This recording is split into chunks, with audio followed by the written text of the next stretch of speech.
China's Trojan horse, a fish farm fortress. Commentary. On a clear morning in the Yellow Sea, South Korean captains navigate around something that did not exist a few years ago. Rising out of the water is a hulking, oil rig-style platform, flanked by bright yellow steel cages the size of apartment blocks. It sits not off China's coast, but inside the South Korea-China Provisional Measures Zone, the stretch of sea both governments agreed to treat as shared fishing grounds. Sizes Beyond Parallel project used satellite imagery and AIS data to trace how 3 Chinese steel structures, a repurposed platform and 2 Shenlan deep-sea cages, appeared out of nowhere. Beijing refers to the complex as a deep-sea fish farm, and state-controlled media have showcased the octagonal Shenlan cages as evidence that China can industrialize offshore aquaculture. South Korean crews and officials see a steel citadel planted astride their routes, complete with a marked helipad, 3 connecting bridges, and multiple decks that look far more like a logistics hub than a floating pen. A detailed report by the Chosun Ilbo's English-language edition describes the main platform as roughly 100 by 80 meters, with potential housing for dozens of naval and intelligence personnel. When a Korean research vessel, the Onuri, approached the structures in early 2025 to inspect them, China Coast Guard ships moved, forcing the vessel to break off after a tense standoff. Beyond Parallel's reconstruction of that encounter, using AIS tracks, helped turn a niche fisheries story into a national security concern for Seoul. A provisional zone. China is hardening in steel. The backdrop is a legal compromise that was never meant to be permanent. Under a 2001 fisheries agreement, South Korea and China drew a provisional measures zone across the middle of the Yellow Sea, placing their overlapping exclusive economic zone claims in a holding pattern while they negotiated a final maritime boundary. The agreement allowed both sides to fish, but neither could alter the status quo through new permanent structures or dramatic enforcement moves. Over the past decade, that agreement has been eroding. Chinese authorities first laid down buoys, then, in 2018, deployed the Shenlan 1 deep-sea cage, followed by Shenlan 2 in 2024. Additionally, in 2022, a massive repurposed platform popped up and now serves as an OPS center for the complex. Reporting in the Financial Times and local outlets traces how these structures appeared in the PMZ despite repeated South Korean complaints. Analysts at the Asia Maritime Transparency Initiative described the main structure as a decommissioned oil platform with 6 operational floors and potential for expanded functionality beyond aquaculture. A companion paper from Sealight calls the episode a rare, ascent success story, in which commercially available imagery forced China to acknowledge what was happening inside a supposedly quiet corner of the Yellow Sea. In a recent size commentary, South Korean officials quoted anonymously described the platforms as part of Beijing's creeping sovereignty strategy, incremental, ostensibly civilian moves that change facts at sea and then shape the bargaining position in any future boundary talks. Why Seoul is furious. South Korea's first concern is basic seamanship. The Foreign Ministry has warned that the Chinese platforms physically obstruct the navigation of Korean fishing vessels and Navy ships in the PMZ, some of the country's most important fishing grounds. Navigators once ran straight tracks, but now plan doglegs around a fixed obstacle guarded by Chinese Coast Guard vessels. There is also the precedent.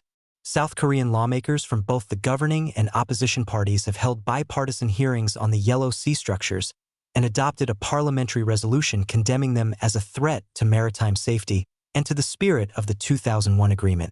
If China can plant a quasi-permanent platform in a jointly managed zone today, lawmakers ask what prevents larger, more heavily equipped structures tomorrow, especially in areas Seoul regards as falling within its future EEZ. The move lands in the middle of South Korea's broader dilemma about China. Seoul is trying, yet again, to stabilize relations with Beijing after years of friction over missile defense and economic coercion.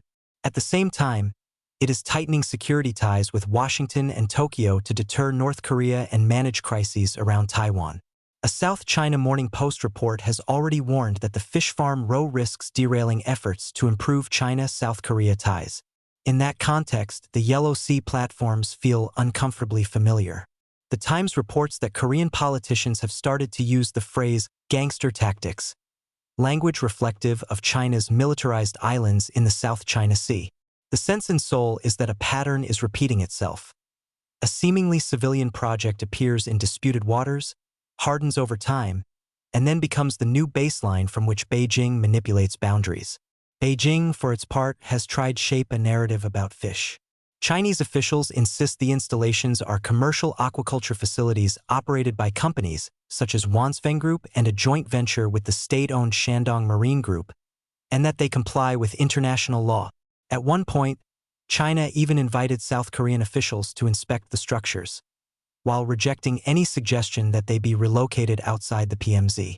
China's message is simple: the platform is staying. Seoul's only choice is whether to accept it quietly or object loudly. Beijing's gray zone playbook, now in the Yellow Sea. However, as the technical arguments unfold, South Korean officials and Western analysts increasingly characterize the Yellow Sea platforms as instances of gray zone coercion.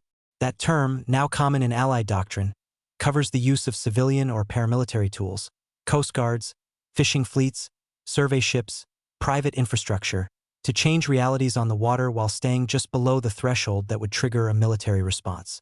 The Chinese regime has honed this tactic in the South China Sea, where nominally civilian dredgers and construction crews helped turn disputed reefs into outposts with runways, radars, and missile batteries.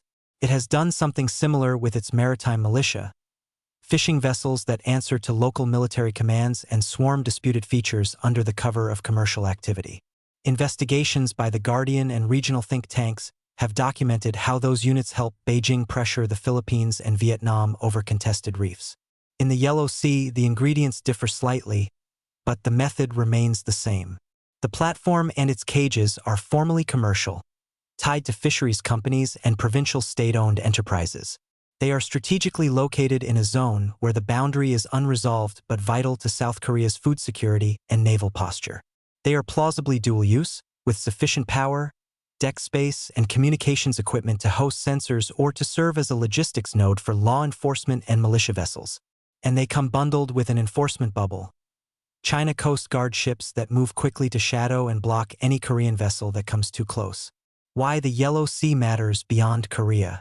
It would be easy for outside observers to file this away as a technical spat over aquaculture in a crowded corner of Northeast Asia. That would be a mistake. The PMZ platforms sit astride key fishing grounds and potential naval routes, in waters any future South Korean government will have to defend under mounting climate and food pressures and against a belligerent China. They also arrive just as Washington is waking up to the scale of Beijing's maritime ambitions. A new Majority Staff report from the House Select Committee on the Chinese Communist Party and the Homeland Security Committee's Maritime Panel, summarized in Small Wars Journal and published as China's Global Fishing Offensive, concludes that Beijing now commands the world's largest distant water fleet, between 2,000 and 16,000 vessels, responsible for roughly 44% of global fishing effort between 2022 and 2024, and wields it as a weapon of the Chinese Communist Party. That report ranges far beyond the Yellow Sea.